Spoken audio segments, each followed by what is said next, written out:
শুরুতে জানিয়ে দেব রাশিয়ায় ইউক্রেনের ড্রোন হামলায় 7টি ভবনে আগুন। জানিয়ে দেব অতিরিক্ত শুল্কের চাপে বন্ধ হচ্ছে ভারতের বড় শহরে সব পোশাক উৎপাদন। এরপরে রয়েছে ইউক্রেনের গুরুত্বপূর্ণ অঞ্চলে ঢুকে পড়েছে রুশ বাহিনী।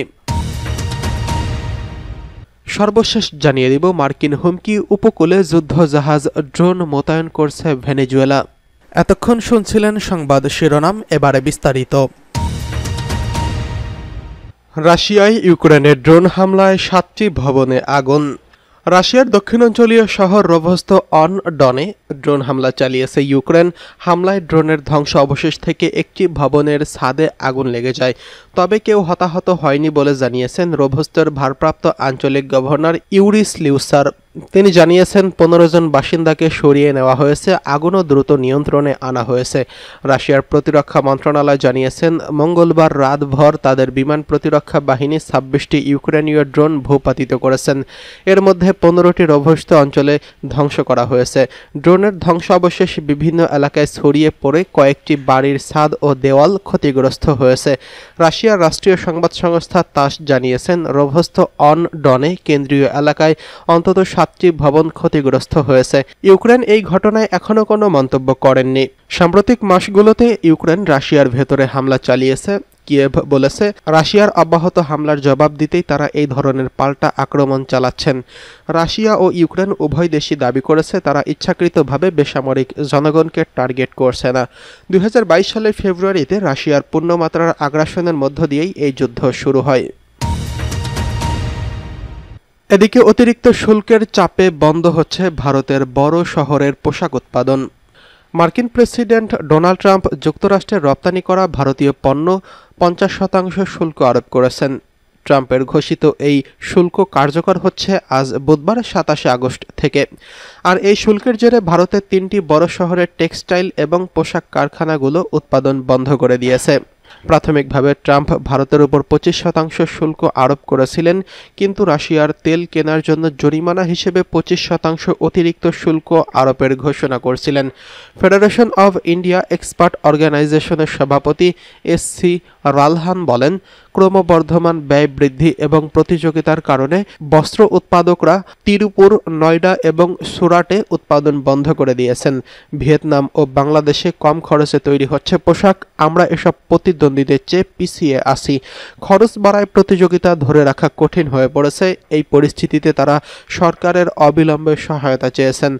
আইএফআই এর সভাপতি এস.সি. রালহান আরও বলেছেন, যুক্তরাষ্ট্রের বাজারে ভারতীয় পণ্য রপ্তানির প্রবাহ মারাত্মকভাবে ব্যাহত হয়েছেন। তিনি এটিকে বড় ধাক্কা আখ্যা দিয়ে বলেন, 30 থেকে 35% মূল্যহীন অবস্থান তৈরি হওয়ায় ভারতীয় পণ্য চীন, ভিয়েতনাম, কম্বোডিয়া, ফিলিপাইন এবং অন্যান্য দক্ষিণ ও দক্ষিণ পূর্ব এশীয় দেশে পণ্যের সঙ্গে প্রতিযোগিতায় টিকে থাকতে পারছে না। ইতোমধ্যে ভিয়েতনাম ও বাংলাদেশে কম দামের কারণে বাজার এগিয়ে যাচ্ছে। সংগঠনের বিবৃতিতে বলা হয়, যুক্তরাষ্ট্রের ভারতে সামুদ্রিক খাদ্য, বিশেষত চিংড়ি 40% রপ্তানি হয়। শুল্ক বৃদ্ধির কারণে মজুত ক্ষতি, সরবরাহ ব্যবস্থায় বিপর্যয় এবং চাষিদের ক্ষতির আশঙ্কা রয়েছে। এছাড়া শ্রম নির্ভর অন্যান্য খাত যেমন চামড়া, সিরামিক, রাসায়নিক, হস্তশিল্প, কার্পেট ইত্যাদির তীব্র প্রতিযোগিতার চাপে পড়বে। ইউরোপ ও দক্ষিণ পূর্ব এশিয়ার এবং মেক্সিকোর পণ্যের সঙ্গে পাল্লা দেওয়া কঠিন হয়ে উঠবে। রপ্তানি খাত এখন অর্ডার বাতিল, সরবরাহে দেরি আর মূল্য প্রতিযোগিতায় পিছিয়ে পড়ার মতো সংকটে পড়েছে। পরিস্থিতি সামাল দিতে রপ্তানিকারক সংগঠনের প্রধান সরকারকে সুদ সহায়তা প্রকল্প এবং রপ্তানি ঋণ সহায়তা দেওয়ার আহ্বান জানিয়েছেন। সিটিআই সভাপতি রাকেশ মেহরা বলেছেন, সরকার এই মুহূর্তে কিভাবে সহায়তা করতে পারে তা নিয়ে আমাদের সঙ্গে কথা বলেছেন। তবে পরিস্থিতি গুরুত্বপূর্ণ বিবেচনা করে আমরা আর্থিক সহায়তার মাধ্যমে দৃঢ় সমর্থন চাই এবং কাঁচামালের ক্ষেত্রে নীতি পর্যায়ে দ্রুত সিদ্ধান্ত নিতে চাই। এদিকে ইউক্রেনে গুরুত্বপূর্ণ অঞ্চলে ঢুকে পড়েছে রুশ বাহিনী। ইউক্রেনের পূর্বাঞ্চলীয় শিল্প এলাকা নিপ্রোপেত্রোভস্কে ঢুকে পড়েছে রুশ বাহিনী এবং সেখানে তারা অবস্থান গড়ার চেষ্টা করছে বলে স্বীকার করেছেন ইউক্রেনীয় বাহিনী। দনিপ্রোর অপারেশনাল স্ট্র্যাটেজিক গ্রুপ অফ ট্রাপসের ভিক্টর হেথ্রুভ বিবিসিকে বলেন, দনিপ্রোভস্কের এটাই প্রথম এই ধরনের বড় আকারের হামলা। তবে তিনি স্পষ্ট করে জানান, রুশ অগ্রযাত্রা থামিয়ে দেওয়া হয়েছে। গত গ্রীষ্ম থেকে রাশিয়া দাবি করে আসছে যে তাদের সেনারা ওই এলাকায় প্রবেশ করেছেন। তারা দোনেৎস্ক অঞ্চল থেকে ইউক্রেনের ভেতরে আরও গভীরে ঢোকার চেষ্টা করছেন।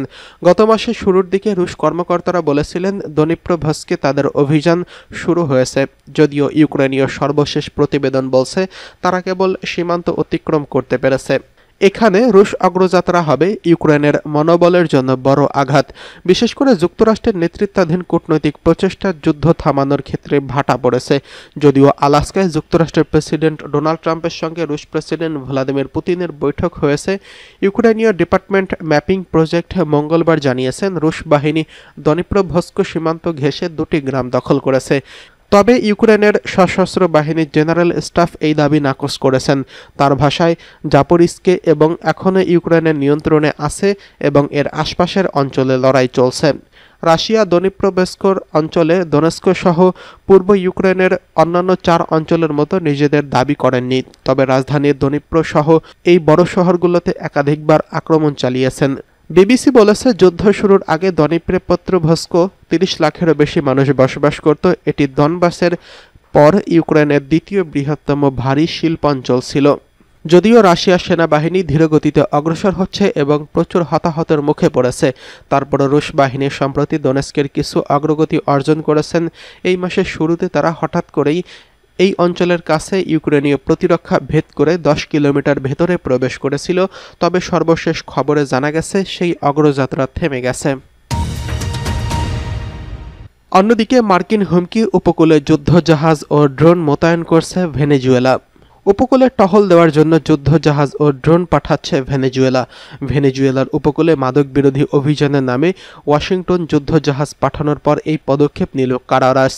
মঙ্গলবার সামাজিক যোগাযোগ মাধ্যমে প্রকাশিত এক ভিডিওতে দেশটির প্রধানমন্ত্রী ভ্লাদিমির পাদ্রিনো ঘোষণা করেন ভেনেজুয়েলার ক্যারিবীয় উপকূলে টহলের জন্য একটি বড় ধরনের বহর মোতায়েন করা হবে। তিনি আরও জানিয়েছেন দেশের আঞ্চলিক জলীয় সীমার আরও উত্তরে বড় আকারে নৌযান পাঠানো হচ্ছে। এর আগে গত সপ্তাহে ওয়াশিংটন লাতিন আমেরিকার মাদক মোকাবেলায় 3টি যুদ্ধজাহাজের উভয়চর স্কোয়াড্রন ভেনেজুয়েলার উপকূলের দিকে পাঠিয়েছে। সংবাদ সংস্থাগুলো জানিয়েছে যুক্তরাষ্ট্র আরও 2টি জাহাজ, একটি গাইডেড মিসাইল ক্রুজার এবং একটি পারমাণবিক শক্তিচালিত দ্রুত আক্রমণকারী সাবমেরিন ক্যারিবীয় উপকূলে পাঠিয়েছে। মোতায়েনকৃত বাহিনীতে মোট 4500 সৈন্য রয়েছেন, এর মধ্যে 2200 জন নৌসেনা রয়েছেন। যুক্তরাষ্ট্রের প্রেসিডেন্ট ডোনাল্ড ট্রাম্প প্রশাসন সম্প্রতি অভিযোগ করেছেন ভেনেজুয়েলার বামপন্থী প্রেসিডেন্ট নিকোলাস মাদুরো মাদক চক্রের সঙ্গে জড়িত এবং কোকেন পাচারে গুরুত্বপূর্ণ ভূমিকা রাখছেন। এই অভিযোগের পর ওয়াশিংটন মাদুরোকে গ্রেফতার বা বিচারের মুখোমুখি করার জন্য ঘোষিত পুরস্কার $25 মিলিয়ন থেকে বাড়িয়ে $50 মিলিয়ন করেছে।